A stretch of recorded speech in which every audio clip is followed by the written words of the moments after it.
Good morning বন্ধুরা, কেমন আছো তোমরা সবাই? আশা করি সবাই খুব খুব ভালো আছো।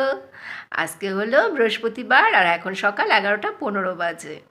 বিয়ের মরশুম শুরু হয়ে গেছে, তো ভাগ্যক্রমে আমরা একখানা বিয়েবাড়ির নিমন্ত্রণ পেয়েছি। আর তো রাতের বেলার দিকে সেখানে যাব। তো আমার স্নান করা, পুজো করা, রান্না করা এগুলো সবই কমপ্লিট। আজকে সকালে করেছিলাম রুটি আর হলো গিয়ে আলুর ভুজিয়া, আলুর ডিম দিয়ে যে ভুজিয়াটা করে সেটা করেছিলাম। তো অর্জুনকে স্কুলের টিফিনে সেটাই দিয়েছি, আর ছেলে মেয়েও ব্রেকফাস্টে সেটাই খেয়েছে। ভাত রান্না করেছি, কালকের ডাল রয়েছে, আর ডিম ভেজে নেব। এই হলো আমাদের দুপুরের খাওয়া।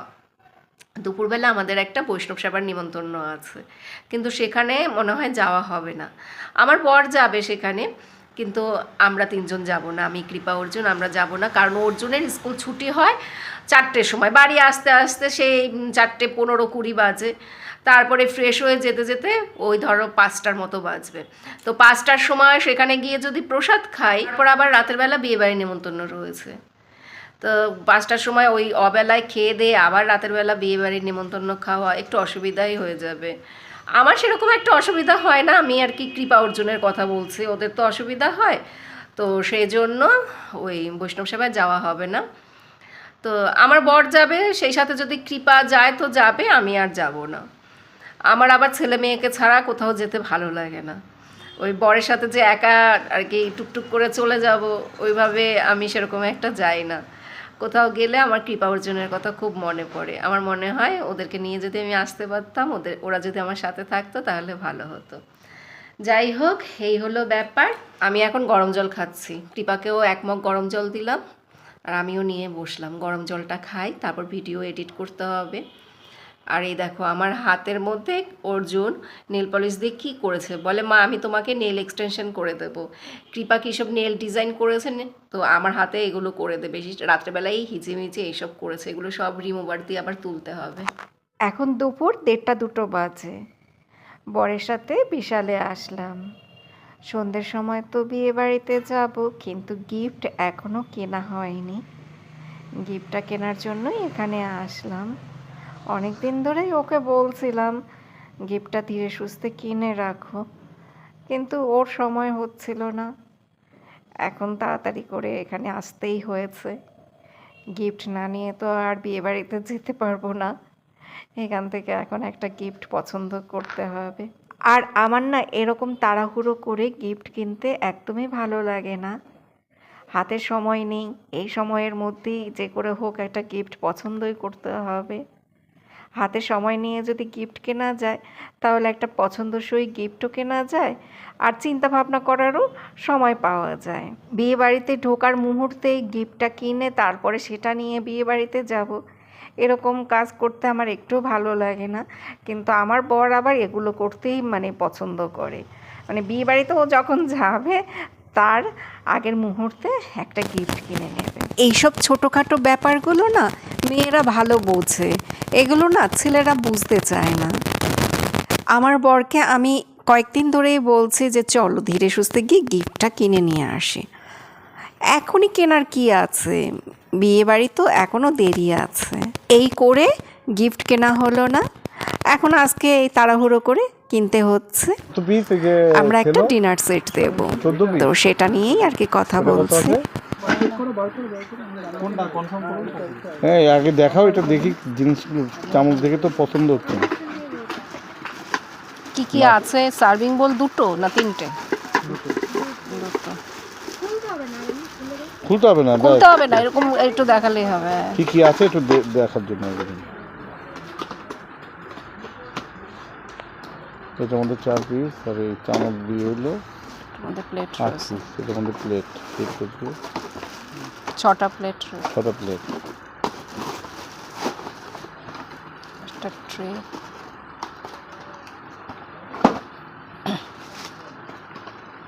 ছটা বাটি।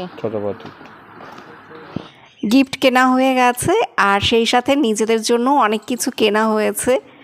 এত কিছু নিয়ে বাইকে বসতে আমার খুব অসুবিধা হয়েছে। এই দেখো কত বড় একটা ডিনার সেটের প্যাকেট। তো আমরা যেটা আর কি দেখছিলাম সেটা আমরা নেইনি, তার থেকে ভালোটা নিয়েছি।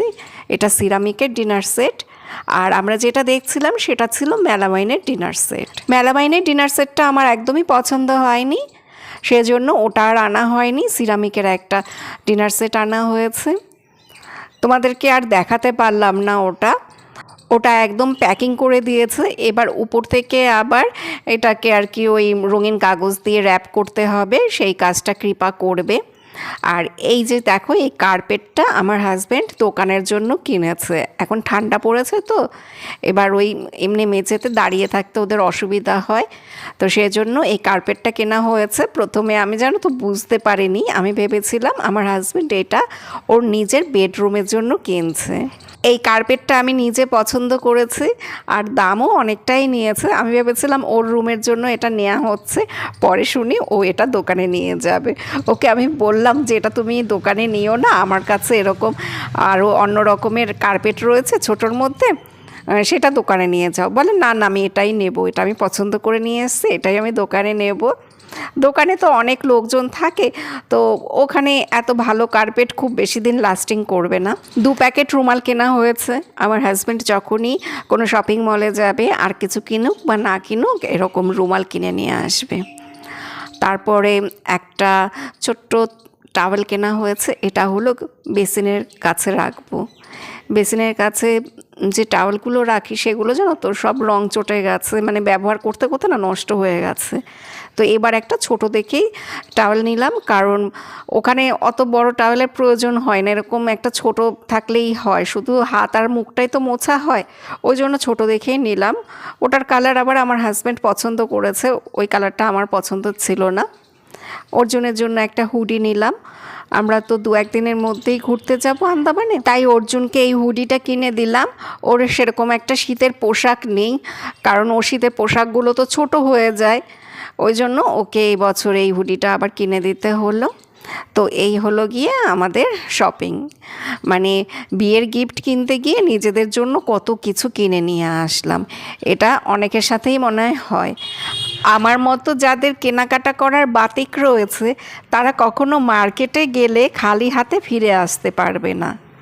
পয়সা থাকুক বা না থাকুক, যেটুকু পয়সা ব্যাগে থাকবে তার মধ্যে থেকেই ম্যানেজ করে ঠিক কিছু না কিছু শপিং করে নিয়ে আসবে। গুড ইভিনিং বন্ধুরা, এখন আমরা অনেক সাজগোজ করব। এখন আর কি রেডি হয়ে বিয়েবাড়িতে যাব। 6:30 7টার মধ্যে বেরিয়ে পড়ব।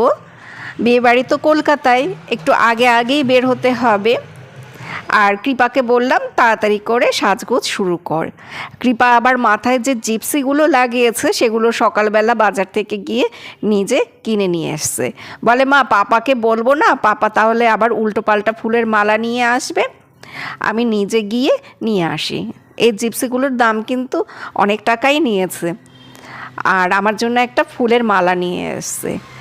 জিপসির যে এত দাম আমার জানা ছিল না। কৃপা আমার খোপাটা করে দেবে সেটা ওর প্ল্যান ছিল, কিন্তু আমার না পছন্দ হয়নি। আমি বললাম যে তোর এরকম করে খোপা করতে হবে না, আমার ভালো লাগছে না। বলে মা তুমি খুব খুঁতখুঁতে।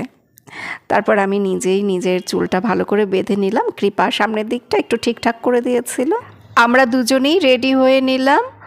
আমি এখনও পুরোটা রেডি হতে পারিনি, টিপ দেয়া হয়নি কপালে, টিপগুলো সব নিচের ঘরে আছে, সিঁদুরও দেয়া হয়নি। নিচের ঘরে এসে টিপ আর সিঁদুর পরলাম। গাড়ি চলে এসছে, আমাদের সাথে মেজদা আর মেজদিও যাচ্ছে, মানে আমার মেজো ভাসুর আর মেজো যা, ওরা দুজনেও যাচ্ছে। ছেলেমেয়েরা কেউ যাচ্ছে না, ওদের সবার পরীক্ষা চলছে। তো আমরা 4 জন, মেজদা আর মেজদি, ওরা 2 জন, আমরা মোট 6 জন চললাম কলকাতার দিকে।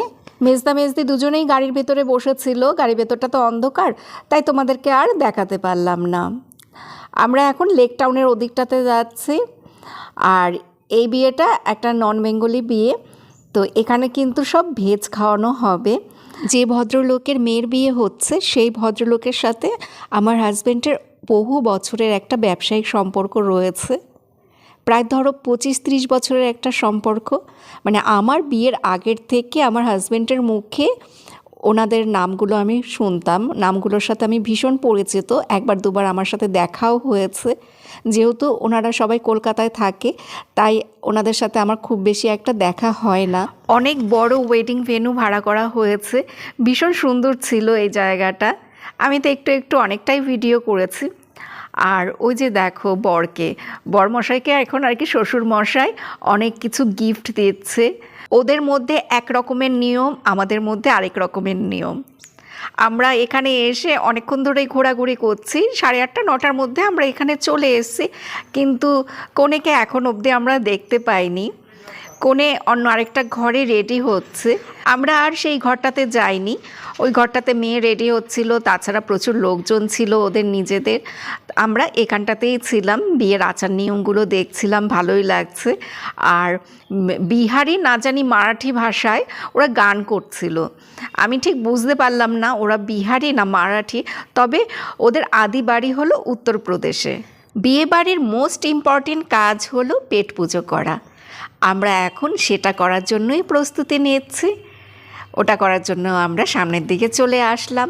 চারদিকে প্রচুর ভেজ আইটেম রয়েছে। এখানে 2-1 জায়গায় দেখলাম স্যালাডের মধ্যে পেঁয়াজ দেওয়া হয়েছে। তো কিছু গেস্ট এসেছিলো যারা ওই পেঁয়াজটা খায় না, তারা না শুধু ওই দই বড়া, তারপরে ওই হালকা একটু ড্রিঙ্কস এসব খেয়েই না চলে গেল। এখানে এত আইটেম রয়েছে, সমস্ত আইটেমের নাম তো আমার আর মনে নেই, তবে প্রথমে আমরা চাউমিনটা নিলাম আর তার সাথে নিয়েছিলাম ভেজ মাঞ্চুরিয়ান। তারপর কৃপা আবার পাপড়ি চাট নিয়ে আসলো। লিট্টি চোখা ছিল, লিট্টি চোখাটা আমি খাইনি। আমি উত্তরপ্রদেশে ঘুরতে গিয়ে একবার লিট্টি চোখা খেয়েছিলাম, আমার কাছে ভালো লাগেনি, তো সেই জন্য আর আমি লিট্টি চোখা নেইনি। এইখানে হলো সমস্ত ডেজার্টের আইটেম। রাবড়ি ছিল, জিলেপি ছিল, আমার রাবড়ি খাওয়া হয়নি, জিলেপি একটা খেয়েছিলাম। ওরা সবাই বলল রাবড়িটা খুব ভালো হয়েছিল, কিন্তু রাবড়িটা আর আমার খাওয়া হয়নি। এত কিছু ছিল এখানে, টুকটুক করে এটা ওটা খাওয়া হয়েছে, তো পেট ভরে গেছে, রাবড়িটা আর খাওয়া হয়নি। মেন কোর্সের মধ্যে বিভিন্ন রকমের কচুরি ছিল, পরোটা ছিল, তারপরে ভেজ বিরিয়ানি ছিল, অল্প একটু ভেজ বিরিয়ানি নিলাম, আর ওই 1-2 আর কি কচুরি নেওয়া হয়েছে, কারণ এটা ওটা উল্টোপাল্টা তো অনেক কিছু খাওয়া হয়েছে। 3-4 রকমের পাস্তা ছিল, কৃপা অর্জুন আবার পাস্তা খেয়েছে, আমি পাস্তাটা খাইনি। এই আলু চাটটা খেতে ভীষণ ভালো লেগেছে। যাই হোক, এই তো খাওয়া দাওয়ার পর্ব চলছে। তারপরে বিভিন্ন রকমের ড্রিঙ্কস ছিল, অনেক বড় ভেন্যু, লোকজনও কিন্তু প্রচুর ছিল, কিন্তু সব কিছু এত সুন্দরভাবে অর্গানাইজ করা, মনে হচ্ছে যেন একটা রেস্টুরেন্টে খেতে এসেছি। কিন্তু আমাদের এদিকে বিয়েবাড়ির যেসব আর কি অনুষ্ঠানগুলো হয়, সেখানে লোকজনের এত ভিড় থাকে, জায়গা পাওয়া যায় না। তারপর আমাদের এখানে তো বুফেটা অত ভালো চলে না, সবাই চেয়ার টেবিলে বসে খেতেই পছন্দ করে, একটা হিজিমিজি অবস্থা হয়। কিন্তু এখানে এত সুন্দরভাবে সমস্ত কিছু অর্গানাইজ করা।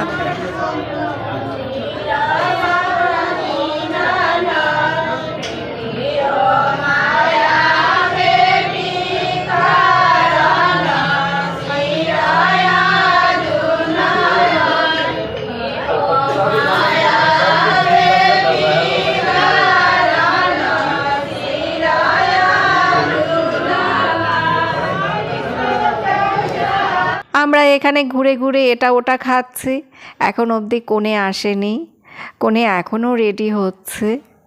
আমাদের বাঙালিদের মধ্যে নিয়ম হলো গেস্ট আসার আগেই কোণে সেজে গুজে সামনে বসে থাকবে, কিন্তু ওদের মধ্যে দেখলাম মেয়ে অনেক দেরিতে আসে, মানে সবার খাওয়া দাওয়া হয়ে গেছে, সেই 10টা 10:30টার সময় মেয়ে রেডি হয়ে সামনের দিকে আসলো। এগুলো মনে হয় কুলচা, এর সাথে নিয়েছিলাম পনিরের তো অনেক রকমের আইটেম ছিল, আর এটা একটা সবজি সমস্ত কিছু দিয়ে ওই টক দই মশলা টশলা ওইসব দিয়ে সবজিটা করা হয়েছে। কোণে এখন রেডি হয়ে বের হচ্ছে, রাত কিন্তু প্রায় 10:30টার মতো বাজে। বাবার হাত ধরে আর কি কোণে সামনের দিকে এগিয়ে যাচ্ছে। বাবা রয়েছে, মা রয়েছে, বোন রয়েছে। আমার ছোট বোনের বিয়ে হয়েছিল উড়িষ্যাতে, উড়িষ্যার ছেলের সাথে বিয়ে হয়েছিল, ওদের মধ্যেও প্রচুর নিয়ম রয়েছে, কিন্তু এই বিয়েতে না সেরকম একটা আচার নিয়ম দেখলাম না। এই দেখো কোণে তো এইমাত্র বের হলো, এবার কোণে বরের কাছে যাবে, মঙ্গলসূত্র পরানো হবে, সিঁদুর পরানো হবে, বিয়ে কমপ্লিট। আর তো কোনো আচার নিয়ম চোখে পড়লো না। আমার ছোটো বোনের যখন বিয়ে হয়েছিল সেই সময় প্রচুর আচার নিয়ম দেখতে পেয়েছি ওদের মধ্যে। বেশ কয়েক ঘন্টা ধরে বিয়ের অনুষ্ঠানটা হয়েছিল। আর বিয়েটা হয়ে যাওয়ার সাথে সাথেই ভোর রাতে আমার বোনকে নিয়ে ওরা চলে গেল। আমরা তো অবাক, কারণ আমাদের মধ্যে তো পরের দিন দুপুরবেলার দিকে বা সন্ধেবেলার দিকে বউকে নিয়ে যাওয়া হয়, আর ওদের মধ্যে দেখলাম বিয়ে হওয়ার সাথে সাথেই বউকে নিয়ে চলে যেতে হবে, মানে সূর্য ওঠার আগে নাকি বউকে নিয়ে ঘরে ঢুকতে হবে, এরকম কিছু একটা ব্যাপার মনে হয় ওদের মধ্যে ছিল।